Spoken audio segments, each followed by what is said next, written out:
မင်္ဂလာပါကျွန်တော်ရဲ့2018-19လောက်ကရေးပြခဲ့တဲ့စာတစ်ပုဒ်ဖြစ်တဲ့လာရောင်အောက်ကကထက်တွေဆိုတဲ့တစ်ပုဒ်ကိုဖတ်ပြကြပါမယ်လာရောင်အောက်ကကထက်တွေလင်ခါတစ်ဖက်တောင်ရင်စာဖတ်ရင်ငေးနေပြီးတော့တစ်ဖက်သာကုံသွားတယ်ဘာရတာမှမသိလိုက်ဘူးနောက်ဆုံးတကုံတောက်မယ်လို့ခွက်ကိုကြည့်လိုက်တော့မှနို့စီတွေအောက်ခြေမှာဖတ်လိုက်ကြံနေခဲ့တာကိုတွေ့လိုက်ရတယ်မမွေလိုက်မိဘူးစာအုပ်ကိုလည်းဖတ်လို့သာဖတ်နေတာအချိန်တော်တော်ကြာအတွင်းကို10မိနစ်ပြည့်အောင်တော့မပြီးဘူးနောက်ပြီးဝေဝါးဖြစ်ကြံခဲ့တာမို့နောက်မှအဲ့ဒီ10မိနစ်လည်းပြန်ဖတ်ရတော့မယ်လို့သိလိုက်ပြီအဖိုးကတော့အိတ်တောင်ပြောနေပါပြီခေါင်းကပခုံးပေါ်တင်လျက်ဆောင်းဆောင်းကြီးတရေတွေကအင်ကြီးအိတ်ကတ်ထဲကိုတက်တက်ကျသွားတယ်ပါဇက်ကလည်းရွဲ့နေတော့တရေတွေဟာအိတ်ထဲကိုကြော့ခံပြီးတေချာထဲ့နေတယ်လို့ပဲအိတ်ကတ်အောက်ခြေတစ်ခုလုံးရွှဲဆိုးလို့သူအိတ်နေပြီဆိုမှတော့သူ့မျက်နှာကိုရှစ်တက်တက်ရအောင်တွားထိုင်ကြည့်လို့ရနေပြီမဲ့မကြည့်ကျင်တော့ဘူးသူ့လှုပ်ရှားမှုတွေကိုငေးကြည့်ကျင်တာမို့အိပ်ပျော်နေတဲ့ပုံကဘာမှမစမ်းကြတော့ဘူးဓာတ်ပုံရိုက်ပြီးအိမ်မာရင်သူ့တေသနာလုပ်တယ်လို့ဖြဲကြည့်နေလို့ရတယ်နိုင်ကိုလှမ်းကြည့်လိုက်တော့လက်ဖက်ရည်ဆိုင်ထိုင်နေတာတနာရီခွဲတောင်ချိန်ကြာသွားမှန်းသိလိုက်ရတယ်ပြန်ချင်းပြီဆိုပေမဲ့လည်းပြန်လို့လည်းမဖြစ်သေးဘူးမိုးကတဖွဲဖွဲရွာနေတော့မယ်အိမ်ပြန်ရောက်တော့လဲဘာလို့ရမလဲအိပ်ရတယ်လေဒီစာအုပ်ကိုပဲဖတ်နေရမှာစာအုပ်အစ်စ်လည်းမဝင်နိုင်သေးဘူးဒီစာအုပ်ကိုလည်းစိတ်ကတိတ်မပါတော့တာစာအုပ်တစ်ဝက်လောက်မရောက်ခင်ကလေးရပဲအလွန်နာမည်ကြီးဩသာကြီးခဲ့တဲ့စာအုပ်မလို့သာဖတ်နေရတယ်ဇလန်းပေါ်မှာတော့ပြင်းလာပြီတချို့စိတ်ချင်းတွေကိုဖော်ကျူးတာတွေထက်တလဲလဲသဘောတရားဖြစ်ရှင်းချက်တွေပဝင်းကျင်ကိုအလှဆင်နေတာတွေတဘာဝတရားပေါ်ချီးမွမ်းကမ်းဖွင့်နေတာတွေစတဲ့အပိုက်တွေကိုတော့ကြော်ချပစ်လိုက်တော့တာပဲတာမန်ချိန်တွေမှာဆိုရင်တော့ဒါတွေကို view site ဖတ်လေရှိတဲ့အရာဇလန်းကိုပင်ပြင်းပြီးမှုကျန်တာကဘာမှအရေးမကြီးတော့ဘူးစာအုပ်မြန်မြန်ပြီးတော့ဖို့ကအထူးကပဲဒီလိုနဲ့စာအုပ်ကိုခဏဘေးချမျက်နှာချင်းဆိုင်အဆောက်အုံတွပြားပေါ်ရေတွေပြေးလာတာအောက်ကိုအတန်းလိုက်တန်းစီကျလာတာနေရအောင်ပဲဘာရဲမဟုတ်ငေးကြည့်နေမိတယ်အဲ့ဒီအိမ်အဆောက်အုံကိုမှတ်မိသေးတယ်အရင်တော့အကျိုးဆောင်လုပ်ငန်းတစ်ခုဖွင့်ခဲ့တာနယ်မျိုးလေးတစ်မျိုးမှာလွန်ခဲ့တဲ့10နှစ်ကျော်လောက်ကအကျိုးဆောင်လုပ်ငန်းလုပ်တယ်ဆိုတာကျွန်တော်တို့တော့အံ့ဩစရာပဲမြို့ကခက်ချင်းချင်းလေးအိမ်ငားမီလူဘယ်နှယောက်နေလို့ရမယ်ဝန်ထမ်းတွေဆိုရင်ဦးစားပေးမယ်အိမ်ရောက်မီဘယ်လန်းနဲ့ဘယ်လန်းကြားခြံကျဲဘလောက်ရေမီးစုံရင်းနှုံညှိနှိုင်းစသဖြင့်အိမ်စိန်လောက်ကားငါးစီးလောက်စသဖြင့်အပြင်ဘက်မှာဘလက်ပုတ်ကလေးချပြီးထောင်ထားတယ်အလုပ်ဖြစ်မဖြစ်တော့မသိဘူးအဲ့ဒီအကျိုးဆောင်လုပ်ငန်းအိမ်တကားဟာပိတ်သွားလိုက်တာတစ်လလောက်နေမှငွေ300ကျော်ဘုံပြီးလစ်သွားကြတယ်ဆိုတာကိုကျွန်တော်ကြားသိလိုက်ရတယ်10နှစ်လောက်တောင်ကြာသွားခဲ့ပါပြီအခုတော့ဒီအိမ်ကိုအဲ့ဒီလိုအလင်းခံလိုက်ရတဲ့လူတွေကလက်ရဲစရဲတယောက်ယောက်နေနေတာဖြစ်မှာပေါ့အဖိုးကတော့အိတ်နေသေးပဲပိမိပါပါပဲဆိုပေမဲ့ဟောက်တန်အောင်ထွက်နေတယ်ခဏနေတော့အပြင်ကနေပြန်ရောက်လာတဲ့လက်ဖက်ဆိုင်ပိုင်ရှင်ကကျွန်တော်ဝိုင်းဝင်ထိုင်ပြီးပျောက်လာပြီလားဘယ်ရောက်နေတာလဲလို့ပြုံးပြီးမေးတယ်ဒီလိုပါပဲဗျာလို့ကျွန်တော်လဲပြုံးပြီးဖြစ်ရင်ကိုယ့်ကိုယ်တော်ဘယ်ကိုရောက်ခဲ့မှမသိတယ်လို့ခေါင်းကုပ်နေလိုက်တာပေါ့ပြီးတော့ဆိုင်ရှင်ကတစ်ချိန်လုံးကကျွန်တော်ပါဝင်ပတ်သက်ခဲ့ဦးတဲ့မြို့နယ်အဖွဲ့အစည်းလေးတစ်ခုရဲ့လုပ်ပုံမဟုတ်တာလို့ပြောပြနေတယ်သူ့မှာဘယ်တော့တောင်ပြောပြခြင်းနေရတယ်မသိဘူးအကြောင်းအရာတစ်ခုမပြီးသေးဘူးနောက်တစ်ခုစီရောက်သွားလို့နေဦးဒီအကြောင်းလည်းပြောအောင်ပဲအဲ့ဒါလည်းမင်းမသိသေးဘူးမဟုတ်လားဒါပြီးရင်ပြောပြမယ်စသဖြင့်ခဏခဏပြောနေရတယ် ပထမတစ်ခုနှစ်ခုလောက်မှာတော့ကျွန်တော်လဲဟုတ်တာပေါ့ဒါတွေကျွန်တော်သိတယ်စသဖြင့်စကားထောက်လိုက်သေးပေမဲ့ကြာတော့လဲကျွန်တော်ပြင်းလာလို့ဘလို့စကားလှီးလွှဲရပါမယ်စဉ်းစားနေမိတယ်တကယ်တမ်းဆိုရရင်ပထမတစ်ခုနှစ်ခုစကားထောက်သေးတယ်ဆိုတာတော့တိတ်ကြားရင်လုံးလာလို့မဟုတ်ဘူးကျွန်တော်မှသူ့ကိုမေးစရာတစ်ခုရှိနေတော့သူရင်ပြောချင်တာပြောပါသေးဆိုပြီးတိခန့်စကားထောက်နေရတာသူပြောချင်တာတွေကများလာတော့လွတ်ထားလိုက်ရင်ကျွန်တော်လှည့်လာတော့မှမဟုတ်ပဲဒီလူထပြန်သွားတော့မှသိနေတယ်နောက်ပြီးကျွန်တော်ကသူတကာအကြောင်းအတင်းတုတ်ရတာဝါသနာပါတယ်ဆိုပေမဲ့ဘာမဟုတ်တဲ့လူတွေအကြောင်းတော့အတင်းမတုတ်ချင်ခက်ကြီးကြီးလူတွေမကောင်းကြောင်ပြောရတာကိုကျွန်တော်ကပို့သဘောကျတယ်အဲ့တော့နိုင်ငံရေးဖြစ်သွားတာပေါ့ဒီတော့သူ့စကားကိုကျွန်တော်ကသူလဲကျင့်တတ်သွားရအောင်နှစ်ချုပ်ကလေးဝင်ပြောရင်စက်သိမ်းမှုကြိုးစားရတယ်ဘယ်နေရာဖြစ်ဖြစ်လူတွေကတော့ဒီလိုပါပဲဗျာကောင်းတာလည်းရှိမကောင်းတာလည်းရှိပေါ့လူရင်းကဒါပါပဲဒါပေမဲ့ကျွန်တော်ပြောရတာတော့တော်တော်ရှည်ကြတယ်ဒါမှကျွန်တော်စကားပြောနေတော့ဒီမတိုင်ခင်ကသူ့စကားတွေကိုသူမေ့သွားမှလေအဲ့တော့သူငြိမ်သွားတယ်ဒီတော့မှတစ်ခါဝိုင်းကအိတ်ဆက်ချင်းခကြီးမှာစီးချက်မှန်မှန်ခုံမောင်းနေတဲ့အဖိုးကိုလက်ညှိုးထိုးရင်အဲ့ဒီဘိုးတော်ရဲ့ဇလန်းကဘာလဲဗျဒီဘိုးတော်အရင်တော့ခင်ဗျားစီထိုင်တာမဟုတ်ပါဘူးဟိုယုံလက်ထိတ်ကဆိုင်မှာထိုင်တာပါလို့မေးကြည့်တယ်ပြီးတော့ဆိုင်ရှင်ကပြုံးတယ်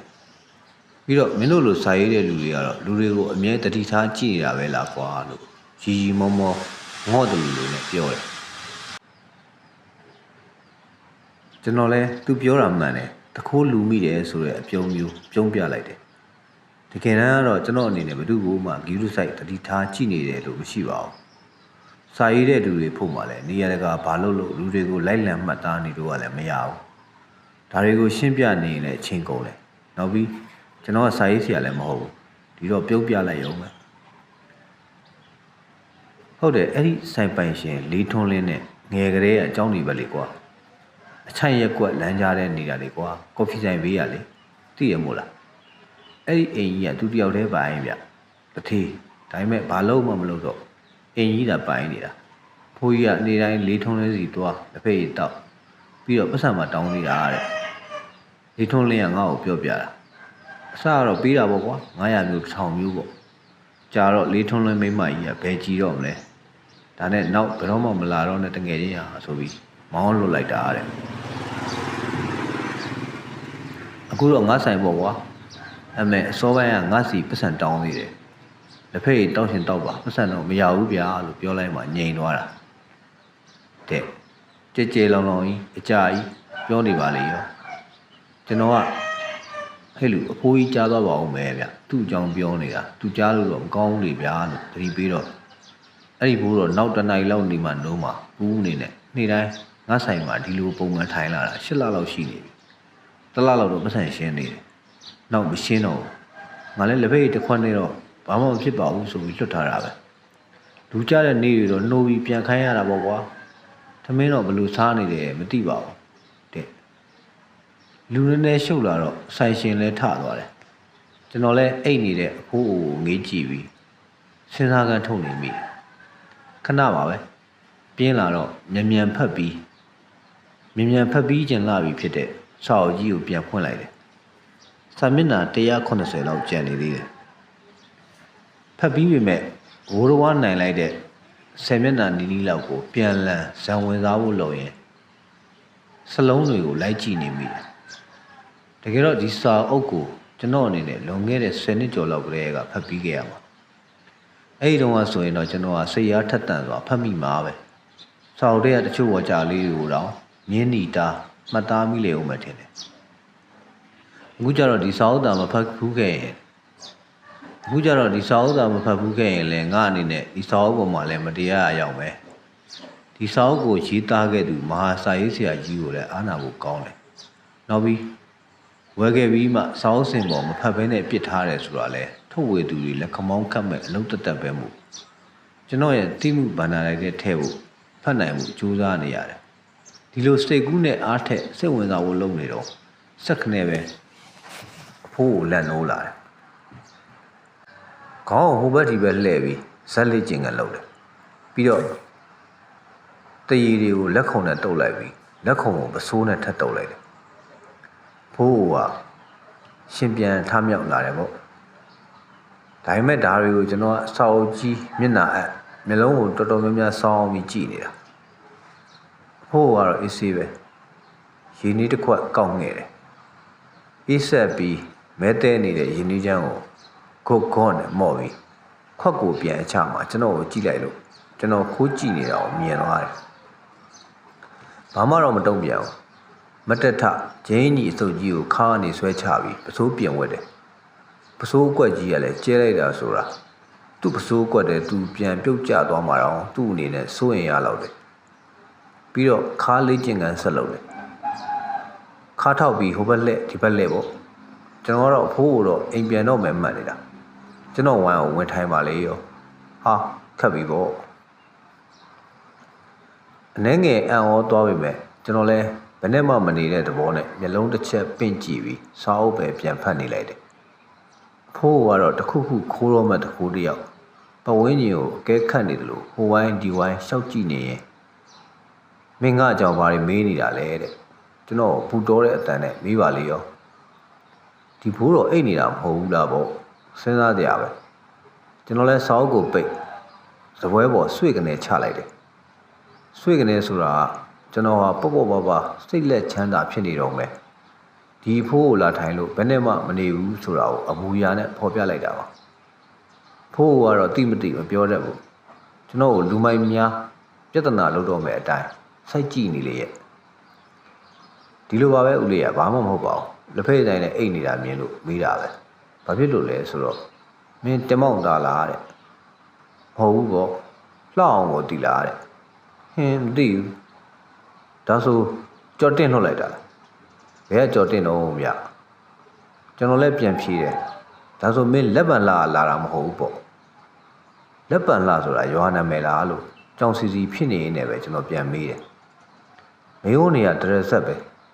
မျက်နှာကြီးကလည်းအနီးကပ်မြင်နေရတော့ခုနကအိတ်နေတော့ကထက်ကိုရုပ်ဆိုးကြည့်ရဆိုးသေးတယ်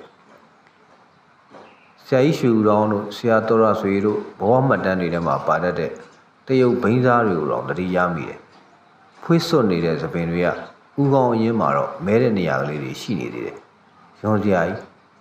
သူကကျွန်တော်ကိုစိုက်ကြည့်နေတော့ပဲမျက်လုံးတွေကလည်းကန့်လန့်ကြီးအပေါ်ကိုခြုံတက်သွားတယ်နွားတက်သမားလိုလက်မစစ်လိုအကြည့်ပဲ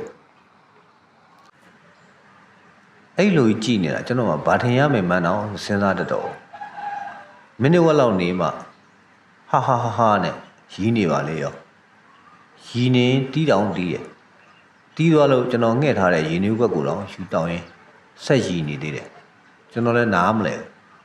ခုနကမသားတကောင်လိုအေးဆက်တောင်တင်းနေတဲ့မျက်နှာကြီးကခုတော့လူသေးလိုပဲရီးနေလိုက်တာဘယ်နေရာရီးစရာပါလို့ရောလို့စဉ်းစားနေပြီလေတယောက်တည်းအားကိုးရမဲ့လို့တောင်ဖြစ်လာလို့ဆိုင်ရှင်များရှိသလားလို့ဘေးဘီဝက်ကြည့်မိသေးတယ်မတွေ့ပါဘူးပုံစံကြည့်ရတာဒီဘိုးတော်သူ့ကိုတယောက်ကလိုက်နေတယ်လို့စိတ်ရောဂါခံစားနေရတဲ့အယူမျိုးလားမသိဘူးလို့စိတ်ထဲကတွေးနေမိတယ်ဘိုးတော်ကတော့ရီးနေတော့မယ်ဆေးကြောက်ကွဲပြီးရီးနေလို့ကိုရီးတာဘိုက်ကိုတော့လက်နဲ့ထောက်ထားရသေးတယ်တဖြည်းဖြည်းမှအရီရက်သွားတယ်အရီရက်သွားပေမဲ့လည်းမျက်နှာပိုးကတော့မသေးသေးဘူးပြီးတော့မင်းငါမေးတာတွေတခုမှမသိဘူးမဟုတ်လားတဲ့ကျွန်တော်လည်းမသိဘူးလို့ပြန်ဖြေတယ်အေးငါလည်းမသိဘူးကွာတဲ့မင်းကိုစတာပါကွာတဲ့အဲ့တော့မှကျွန်တော်လည်းဩဒီလိုမှသိသူရီတော့ကကျွန်တော်ပါလိုက်ရီပါတယ်လို့တွေးမိပြီးပျော်တယ်လို့တော့ဖြစ်သွားတယ်တကယ်ရီစရာကောင်းတာ哦ဒါပေမဲ့ခုကျတော့ရီစရာကလွန်သွားပြီမို့ပြုံးယုံပဲပြုံးလို့ရတော့တယ်သူလည်းခက်ပြုံးပါပဲဒါပေမဲ့ရုပ်တရက်တီသွားတယ်မတူရပတ်စံလေး1000လောက်ပါရင်ပြီးခဲ့စမ်းပါတဲ့လင်ခါ